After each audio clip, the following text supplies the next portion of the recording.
Alors bonjour à tous et bienvenue dans cette nouvelle vidéo. Donc aujourd'hui je vais répondre à une question qui a été posée dans le live. Vous l'aurez remarqué, je fais beaucoup plus de live actuellement et donc il y a toujours des questions qui forcément restent sans réponse quand moi j'ai fini mon live qui généralement dure plus ou moins 1 heure. Donc c'est difficile de répondre à toutes vos questions et c'est pourquoi je vais reprendre les questions au fur et à mesure pour en faire des vidéos. Donc laissez-moi en commentaire justement les questions que vous vous posez durant les lives que vous n'avez peut-être pas eu l'occasion non plus de poser. Tout simplement, si vous avez par exemple manqué les lives, c'est tout à fait possible que je puisse comme ça répondre aussi à vos questions. Donc la première chose, c'est qu'ici nous allons aborder l'hypersensibilité. Donc vous vous souvenez que j'ai fait un live là-dessus et il y avait notamment une question qui concernait justement l'amour, l'attraction, la séduction. Est-ce que l'hypersensibilité c'est quelque chose qui attire les hommes, les femmes en général? Alors pour répondre à ces questions, eh bien je vais être nuancée parce qu'effectivement l'hypersensibilité peut être quelque chose qui attire énormément ou pas du tout. Ça veut dire quoi? Ça veut dire que ça ne va pas attirer n'importe quel type de personne. Il y a des personnes qui vont être attirées par ça et d'autres pas. Forcément des personnes plus sensibles vont plus facilement être attirées par ça si ces personnes-là acceptent leur propre sensibilité. Bien sûr, quand on ne s'accepte pas soi-même et qu'on voit justement cette caractéristique chez l'autre, ça peut nous faire fuir, nous faire partir. Donc il y a forcément ces catégories de personnes-là qui vont se mettre à distance quand ils vont voir votre sensibilité. Ce sont aussi ces personnes-là généralement qui vont vous critiquer ou qui vont essayer de vous dire mais change ça, c'est pas normal, ça ne va pas, etc. Donc vous savez déjà que les personnes qui sont pas prêtes à recevoir cette sensibilité particulière ne seront pas non plus les personnes qui vont être attirées.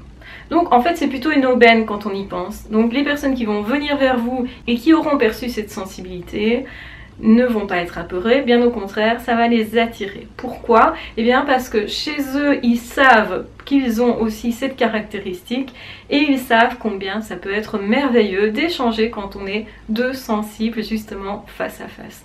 Donc j'en profite pour répondre à la question, est-ce que deux hypersensibles en face à face ça fonctionne? En amour ça fonctionne? En amitié ça fonctionne? Eh bien ma réponse est clairement oui, parce qu'en fait quand vous êtes deux hypersensibles en face à face, vous pouvez partager beaucoup plus de choses et plus intensément.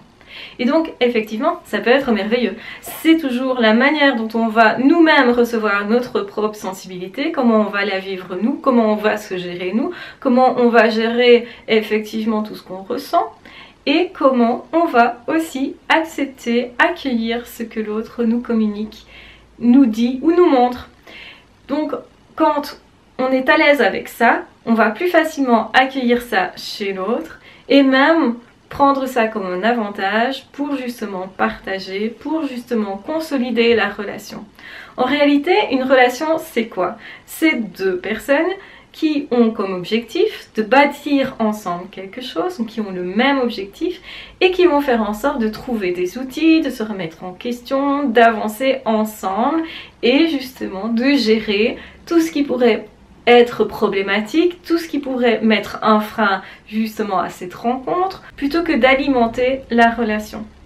Donc c'est quelque chose de dynamique, c'est quelque chose qui se fait à deux, c'est quelque chose qui est particulier, dans le sens, ça n'existe pas ailleurs puisque ce sont deux personnes uniques qui créent quelque chose d'unique ensemble. Donc vous l'aurez compris, pour bâtir une relation de couple, d'amitié ou autre, de travail, pour vraiment collaborer bien ensemble, il faut que les deux soient bien volontaires, il faut que les deux soient bien présents. Si vous avez en face de vous quelqu'un qui vous dit « je ne suis pas là », quelle que soit la manière dont la personne vous dit, que ce soit par exemple quelqu'un qui passe son temps à essayer de rentrer en relation avec d'autres personnes tout le temps, si par exemple vous essayez de faire un couple avec cette personne-là, ça va pas être bon. Parce que cette personne, elle n'est pas investie, elle n'est pas là. Et d'ailleurs, vous allez sentir qu'il y a quelque chose qui dysfonctionne. C'est aussi un manque de respect par rapport à votre personne. C'est je ne t'accorde pas d'attention alors que tu es en face de moi. C'est différent par exemple dans l'amitié, si cette personne va aussi avoir de l'attention pour d'autres personnes. Mais j'ai dit aussi, vous voyez la nuance. Si vous n'avez pas d'attention de cette personne, si vous avez l'impression de devoir batailler pour en avoir, eh bien pourquoi restez-vous en face de cette personne? Cette personne n'est pas là avec vous, n'a pas les mêmes intentions, n'a pas le même objectif. C'est peut-être que cette personne n'est pas disponible à ce moment-là. Donc toujours vérifier si vous voulez créer quelque chose avec quelqu'un, est-ce que la personne est disponible? Est-ce que la personne a plus ou moins le même projet que vous? Est-ce que cette personne est prête tout simplement? Parce qu'on peut aussi ne pas être prêt à ce moment-là. Ça peut être la bonne personne mais pas le bon moment. Donc c'est facile de conclure, c'est pas la bonne personne, c'est pas le bon moment, c'est pas les bonnes circonstances, etc. Plutôt qu'évidemment essayer de mettre en place quelque chose aussi. Donc on est dans une société où tout change très vite et malheureusement on ne prend pas la peine de se dire ok, j'ai rencontré la bonne personne, mais peut-être je dois faire des efforts pour me remettre en question, pour essayer autrement, autre chose, pour prendre de recul. Donc ça veut dire prendre du temps et se dire ok, on a le même objectif, on est tous les deux présents à la relation, on a tous les deux envie de construire quelque chose et peut-être on rencontre un éventuel problème. Ça arrivera forcément quand on veut créer un couple, quand on veut créer une amitié. Vous ne pouvez pas vous dire je vais rester avec cette personne vraiment à vie sans rien rencontrer sur le chemin. Il y a toujours des obstacles. Et les obstacles, ils nous défient. Donc c'est-à-dire, c'est important justement de prendre ça comme un défi et non comme un problème et de se dire ok, qu'est-ce que je vais trouver comme solution et qu'est-ce que l'autre va trouver aussi? Comment est-ce qu'on va tous les deux créer quelque chose ensemble pour aller plus loin? Il faut évidemment toujours à ce moment-là, au moment de la crise, parce que c'est ça une crise, que les deux aient envie de continuer. Donc est-ce que l'hypersensibilité c'est une chance? Eh bien le fait de rencontrer des problèmes peut être plus compliqué pour un hypersensible parce que forcément l'hypersensible ressent plus, mais ça peut être aussi un avantage puisque l'hypersensible comme il ressent plus, il peut aussi se dire ok, je sais qu'il y a un problème, je prends conscience du coup plus du problème, ça veut dire que j'ai aussi plus de chances de le résoudre puisque j'ai pris conscience du truc. Donc effectivement quand on est hypersensible, ça peut être un avantage, ça peut être un inconvénient, ça peut attirer ou au contraire ça peut faire en sorte que la personne s'en aille parce que cette personne ne peut pas gérer l'hypersensibilité de l'autre et peut-être même sa propre sensibilité. Donc c'est toujours comme ça que se passent effectivement les relations. On est généralement en face de quelqu'un qui est plus ou moins à la même étape que nous, qui ressent des choses aussi, parce que pourquoi aller créer quelque chose avec quelqu'un qui ne ressentirait rien? Ce serait aberrant. Et donc forcément, l'hypersensibilité, ça peut être un moteur, ça peut être une base commune, ça peut être quelque chose que l'on gère ensemble pour construire quelque chose sur base de ça. Et c'est un petit peu comme quand on a l'un a des briques en main, l'autre a des pierres en main. Est-ce qu'on peut construire à deux avec ça ou pas?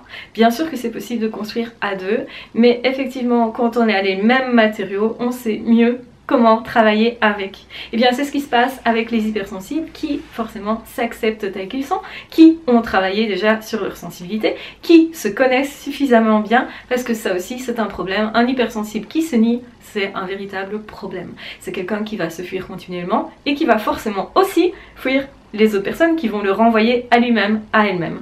Donc c'est un problème parce que cette personne ne travaille pas sur elle-même, parce que cette personne n'a peut-être pas la force à ce moment-là, parce que cette personne peut-être est dans d'autres problèmes et a d'autres choses à gérer. Donc il y a X raisons qui peut expliquer que la personne n'est pas présente.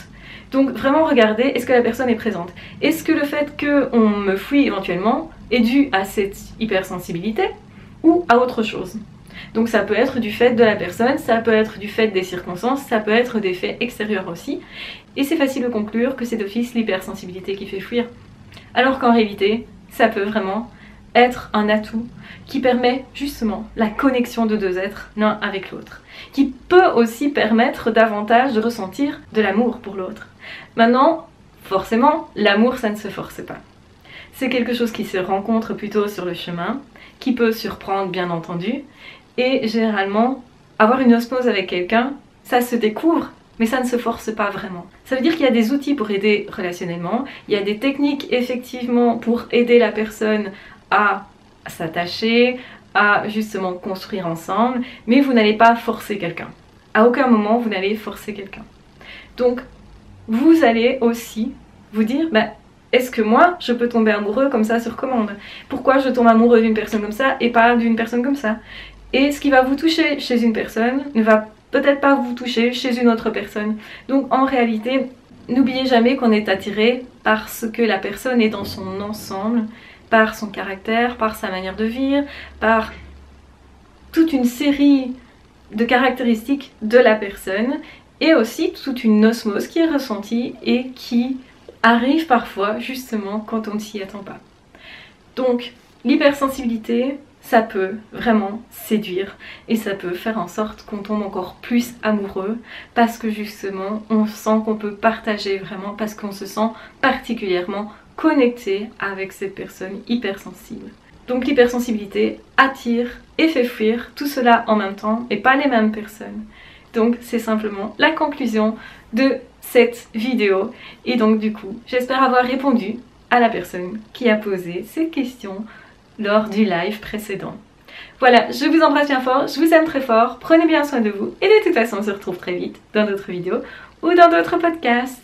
Ah ciao, bye bye.